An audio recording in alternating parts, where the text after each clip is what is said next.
Knous News. Il est 11h sur Knous FM, flash de l'actualité. Bonjour à tous. La ministre du Tourisme, Salma Loumi, a annoncé que parmi les mesures prises par le ministère, l'annulation du timbre fiscal de 30 dinars imposé à toute personne non résidente au départ de Tunisie. Le Conseil supérieur des forces de sûreté intérieure a tenu une réunion au siège du ministère de l'Intérieur sous la supervision du chef du gouvernement, Lahbib Sid, et en présence du ministre de l'Intérieur, Nejem Ghelseli, et du secrétaire d'État à la Sûreté nationale, Rafiq Cheli, et ce pour passer en revue la situation sécuritaire dans le pays après l'attentat odieux de Sousse et discuter des mesures prises par la commission d'enquête et du suivi créé par le gouvernement.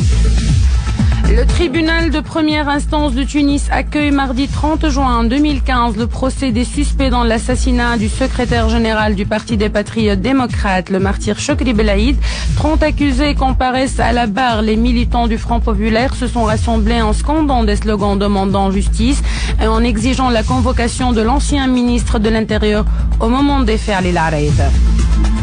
À l'échelle internationale, l'Observatoire syrien des droits de l'homme vient d'annoncer mardi 30 juin 2015 la décapitation de 2 femmes par l'organisation terroriste de l'État islamique.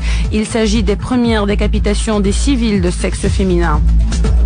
Finalement, Sanaa, la capitale du Yémen, a été le théâtre d'un attentat faisant au moins 28 morts dans la nuit de lundi à mardi. L'attaque y visait des dirigeants de la rébellion chiite des Houthis revendiquée par l'organisation de l'État islamique. Fin de ce flash d'actualité. Excellente journée sur Knous FM.